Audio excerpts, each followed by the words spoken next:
Hi everyone, this is Jim. Welcome to this Blitz chess postmortem of my Blitz game number 341.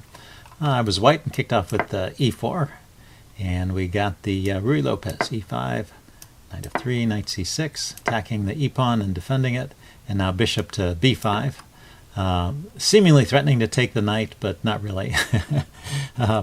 Turns out that it doesn't really win a pawn because black has the move queen to d4 there to get the pawn back. But my opponent defends the pawn anyway with the unusual move queen f6. You see that's way down on the list of moves. And now the book response here is knight c3, which looks like it gives a good game to white. I played the move d3. Other ideas would be pawn to c3 is also an option here. If we erase this line and put a pawn on c3 with the idea of later building up with d4.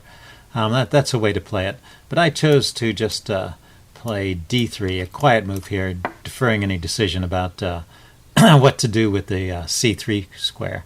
And now we're out of the opening book. My opponent plays a6, kicking the bishop. And he kicks it again, so I'm kicked all the way back to b3, and I have to worry about the bishop getting trapped over here, so at some point I may want to play c3 or a3, but it's not a problem immediately. And now he plays h6, which is probably a good idea. It keeps my bishop from coming in here and harassing his queen. So this early queen development, you can see the chess engine is a bit skeptical. It gives this as a much larger than normal opening advantage to white. So it's probably too early to be bringing the queen out like this. But on the other hand, it gives black some interesting attacking ideas, and it doesn't lose immediately. The game will continue to be played, so I have to stay on my toes. And we'll see later, I kind of slip up in a couple places. So anyway, I castle here. Normal development seems in order, bishop c5 and bishop e3. Yeah, the engine approves of all this. d6. Now h3, I wanted to stop his bishop from coming out and pinning my knight now that he's opened up this diagonal. Yeah, so h3 maybe is not the best move. It likes knight c3 here, just continuing to develop pieces, or a4, going after this. Yeah, a4 is a very typical idea in the Ruy Lopez, going after these expanded pawns on the queen side that black has placed up there. Very typical. So I played h3, not the best. He goes knight g7, but still keeping some edge. And now I build up in the center. Yeah, it thinks bishop takes e3 would give equality here. But my opponent has different ideas. He's immediately taking advantage of his queen position over here and starting to launch a kingside attack. And I was a bit skeptical of this attack. It looks like he doesn't quite have enough force here to really do a whole lot. But on the other hand, I haven't finished my development. These pieces are still sitting back here on the queen side. And he's got a rook in play that can exert pressure on the king side as well. And he's got a knight that's poised to jump in and a bishop that's poised to come in. So he's got four pieces that are readily available. The bishop over here is somewhat blockaded, and this knight is out of the picture. But he still has quite a bit of force, so you need to respect this kind of attack and proceed carefully.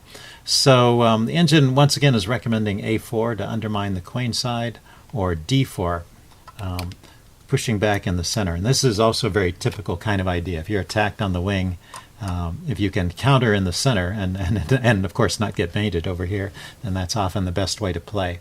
I was a little bit concerned about his advancing pawns, and I play knight h2. And once again, we're about even. He proceeds with h5. I went queen d2, trying to put some pressure over here. But it looks like queen d2 was a mistake. Well, one thing is the queen is in the way of the knight. So maybe it's not the best square for the queen. Let's back up and see what I should do with instead of queen d2. Queen f3. Yeah, getting the queen over here to help defend is a good idea.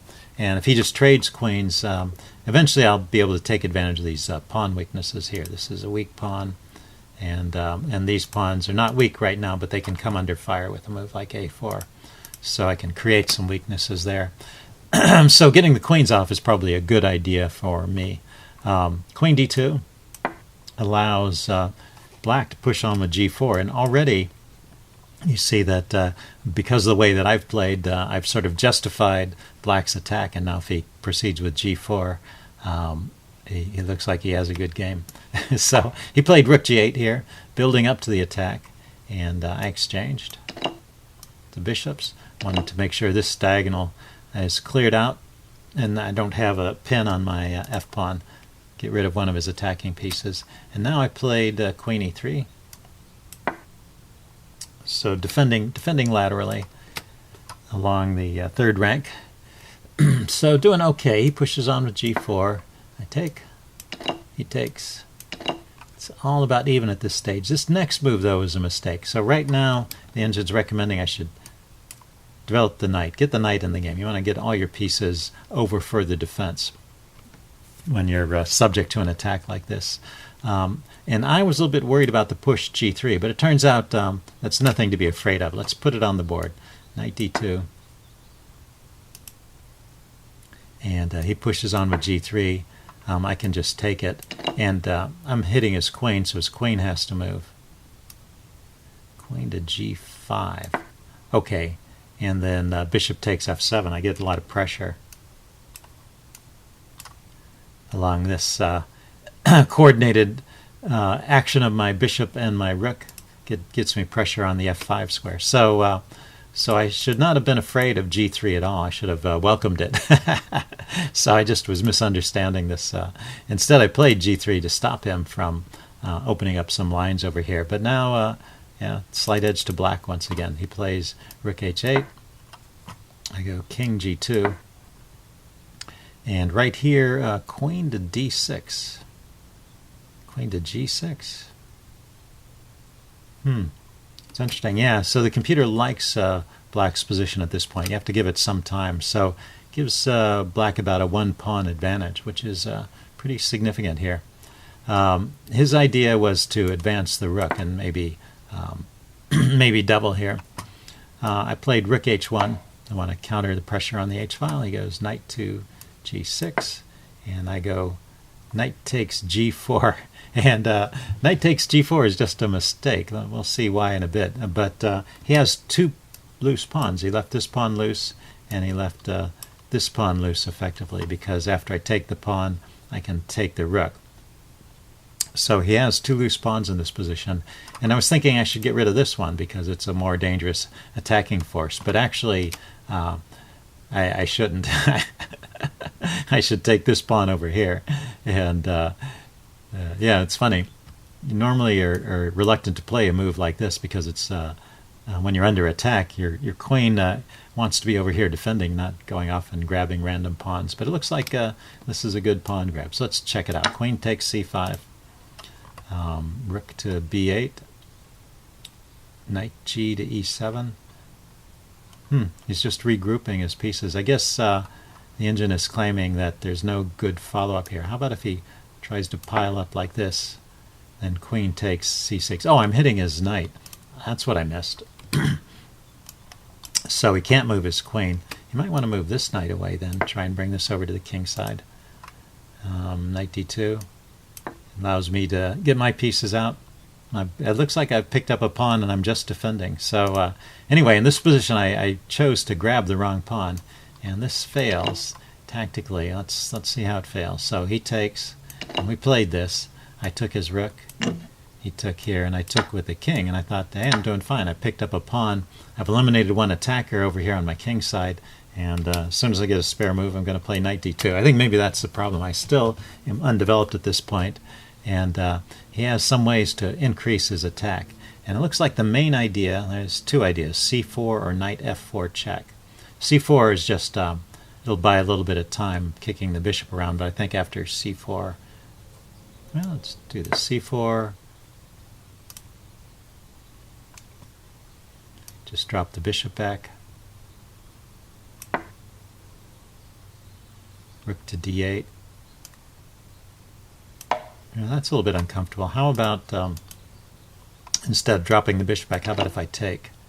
Then knight f4 check. Yeah, so it comes to this knight f4 check idea. So let's see what happens if he just plays knight f4 check immediately in this position. So this is what happened. This was in the game. He played bishop takes h3 check. I played king takes h3. And now he just castled, but he has the opportunity to play knight f4 check here. And I would have just taken the knight. I don't see at this point the killer sacrifice. He takes the pawn, so queen here, keep it over for defense. And now knight e5. Okay, kicking the queen. Queen here maybe. Hang on a second. That suddenly switched to being good for white. So it's not, it's king e7 or knight e5. Knight e5. Yeah, put the knight on the wrong square. So knight e5. Now play the queen over here. I guess my pieces are getting awkward. And then he goes king e7. And he's got this immediate threat of the rook coming over and skewering my queen and king over here.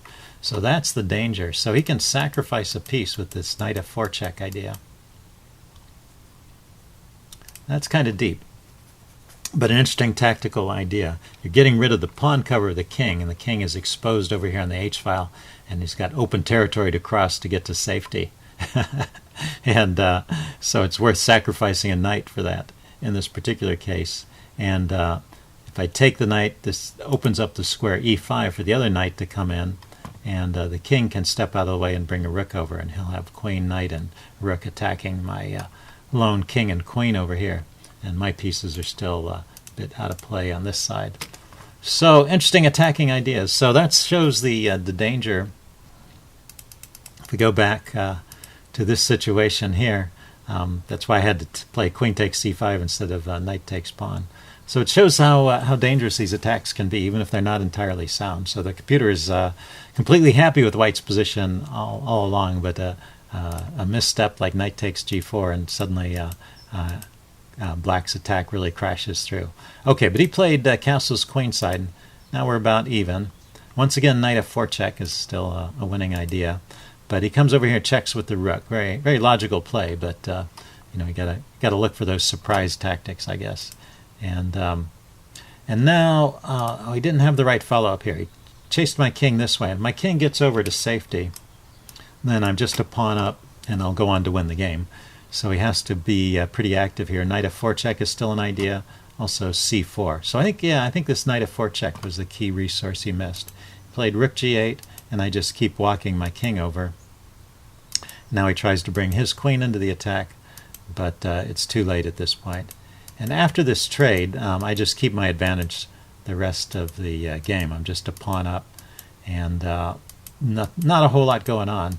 He was not able to generate any counterplay. He can gain some activity with these pawns, but they're not crashing through. I have this knight, this bishop here is going to be guarding the queening squares of those pawns. So if I get in trouble, I can always sacrifice the bishop to stop those pawns, and the pawns can't break through in any case until he sacrifices the knight. So I'm going to be in good shape over here on the queen side.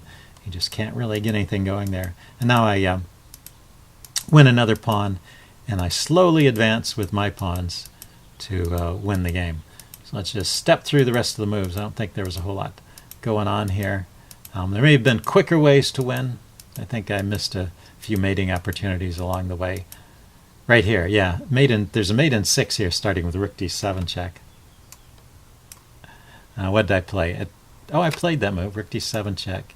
He goes there, and then king takes e6. Oh yeah, I think I noticed this a move or two later. And after I deliver the check, his knight is just hanging there. I could have just taken with the king. I take this way, and of course this is still good enough to win. But anyway, it wasn't the fastest win. And he actually gets it all the way down to a king and pawn endgame, where I just need to gobble up all these pawns. And even though it looks like he's making progress here, you can see by the score that he was the result was never in doubt, because I kept one pawn free that I can win with over here. And so that's how the game ended. He finally resigned at this point. And pretty interesting. There's some clues in there, I think, for how to defend against an attack, and also for you attacking players. There's an example of a tricky attacking move, that knight f4 check. Good thing to think about when you're in similar kinds of positions. Look for those sacrifices that open up lines against your opponent's king. Okay, hope you guys enjoyed it. Leave any comments you have in the section below, and I will see you again later. Bye.